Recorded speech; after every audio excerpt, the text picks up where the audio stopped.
Running a bike shop isn't just about selling bikes. It's about juggling inventory, repairs, accessories, and a bunch of customer requests all at once. If you don't have the right POS system, you end up with missing inventory, lost repair tickets, awkward checkout experiences, and a lot of money slipping right through the cracks without you realizing it. A solid POS should help you track every bike and part, manage service orders, handle special orders, and make it easy to ring up customers in store or even at events.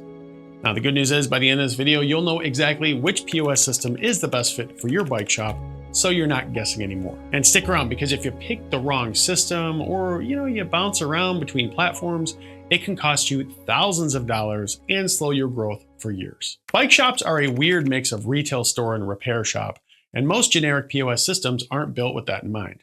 You're dealing with high-ticket items like bikes, tons of smaller accessories, seasonal demand, and a full-blown service department that needs scheduling and work order tracking. On top of that, customers expect you to remember their past purchases, fitting details, and repair history so they feel taken care of when they come back. That means you can't just grab any basic retail POS and hope it works out. You need something that understands complex inventory, service workflows, and recurring customers. Now, in the next section here, let's go ahead and talk about the system that does this better than anything else for most bike shops. Now, if you want a POS that feels like it was actually designed for a bike shop, Lightspeed is usually the best overall choice. It works especially well for small to mid-sized shops that carry a lot of SKUs, do regular repairs, and want better control over inventory and margins. Bike shops like it because you can track bikes, parts, and accessories in detail, manage work orders for repairs and tune-ups, and see customer history in one place so you know who bought what and when.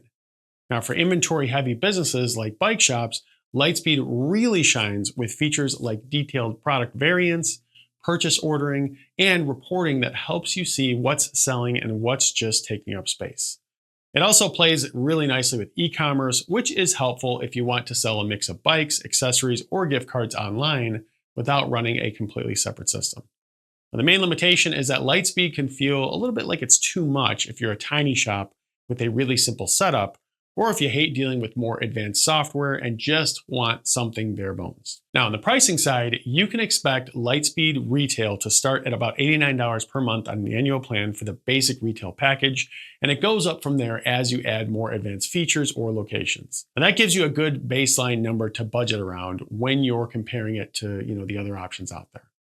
That said, if you want to check out Lightspeed for yourself by creating an account and taking advantage of a special limited time offer that they're running right now for new customers, you can go ahead and click right up here to sign up and learn more about how they can help you. And if you're still not sure whether it's really worth the price, well, keep watching, because once you see what the other options do and don't handle, it becomes a lot easier to spot which system will actually support your bike shop long term. Next up is Clover, which is a great fit if you want flexible hardware options and predictable monthly payments instead of paying a big chunk up front. It works well for bike shops that want a clean, modern checkout experience and don't mind using a system that's more general purpose retail, as long as it's easy to use for your staff. Bike shop owners like Clover because the hardware is slick, the interface is simple, and you can choose setups that fit your counter space, from a compact station to a more full-featured register. Now, for a bike shop, Clover can handle everyday sales, basic inventory, and customer profiles, and with the right apps, you can support some service workflows too. Now, the trade-off is that it doesn't go as deep on inventory and service management as something like Lightspeed, especially if you have a large number of SKUs or complex repair processes. That all said, it is solid, but when you start dealing with detailed parts tracking, special orders, or a busy service department, you may notice the limitations compared to the top option.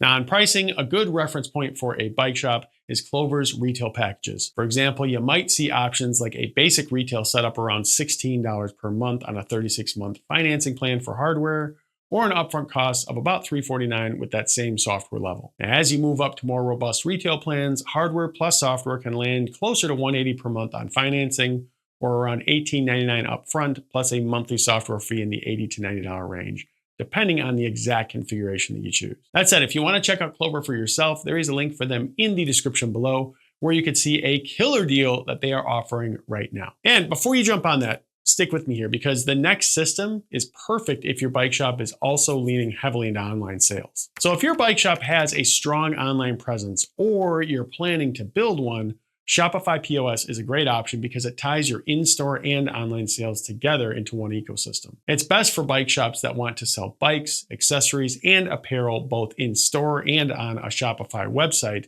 without juggling multiple systems or manually syncing inventory. Now, shop owners, they like it because when someone buys, a helmet online, your in-store inventory updates automatically and vice versa.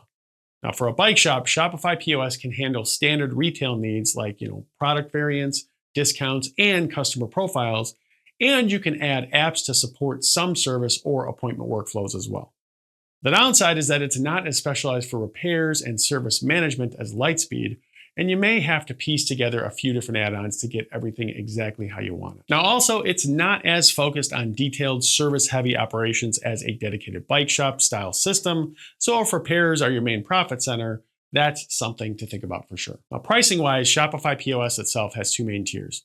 Shopify POS Lite is included with every Shopify plan at no extra POS fee, so you're basically just paying for your e-commerce subscription. Now, the lowest e-commerce plan is about $39 per month for the basic Shopify plan. Now, if you want more advanced in-store features like Shopify POS Pro, that runs at $89 per month per location.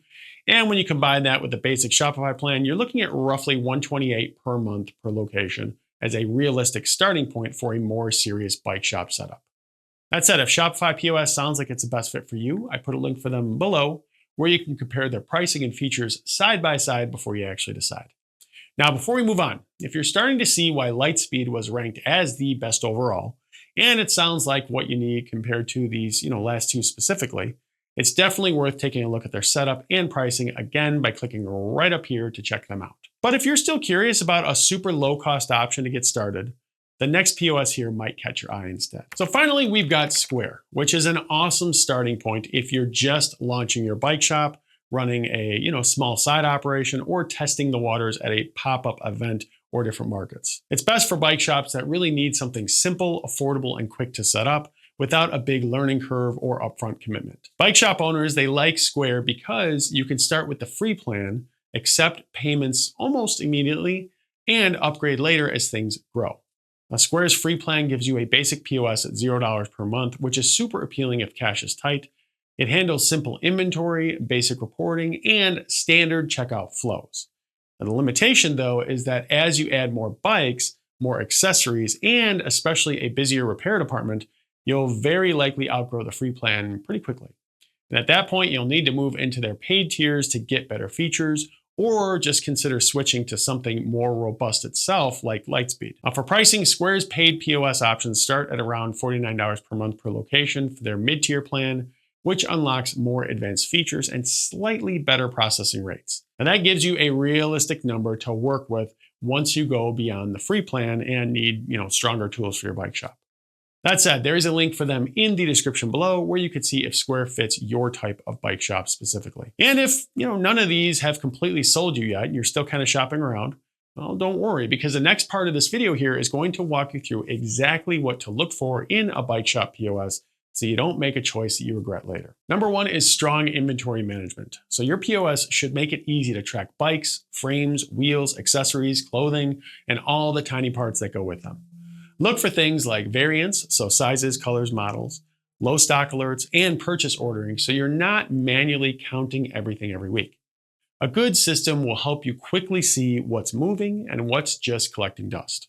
Number two, service and repair workflows. So because bike shops live and die on their service departments, your POS needs solid tools for creating, tracking, and closing out repair tickets. You want to be able to log the bike, the customer, the issue, and the parts used, and see the full service history at a glance. That way, your mechanics stay organized and customers feel like you actually remember them and their bikes. Number three, customer profiles and history. So your POS should let you store customer information, purchase history, and service records in one place. This makes it easy to recommend upgrades, sell maintenance packages, or remind someone when it's time for a tune-up. Now, when people, they feel known and taken care of, they stop price shopping you against some of the other big box stores and they just start coming back because of the relationship. Number 4, reporting and margins. So at the end of the day, you need data that helps you make smarter decisions. Look for reporting that shows your top selling products, slow movers, profitable services, and overall margins. When you can see which lines are actually making you money, you can stock better, price smarter, and avoid tying up cash in the wrong inventory. Number 5 is e-commerce and omni-channel options as well. So if you're selling online or plan to, your POS should integrate smoothly with an e-commerce site. That way, inventory stays in sync whether someone buys in store or from your website. Now, this is especially helpful if you sell accessories and apparel online or want to offer in-store pickup for local riders. That all said, all of these POS systems that we just talked about, so Lightspeed, Clover, Shopify POS, and Square, they can technically work for a bike shop. And each one has its place depending on your size and setup. But if you're serious about running your bike shop efficiently and not dealing with the constant headaches, Lightspeed is easily the best place to start. Again, there's a link for that right up here above and in the description below, where you can check out their latest offer and see if it makes sense for your setup. But if you still aren't sure what's really best for you and you have questions for me, or you're maybe trying to decide between a couple of these platforms and you want my take, well, no problem. Feel free to leave me a comment below and I'll do my absolute best to respond back as soon as possible. As always, thanks for watching and I'll see you in the next video.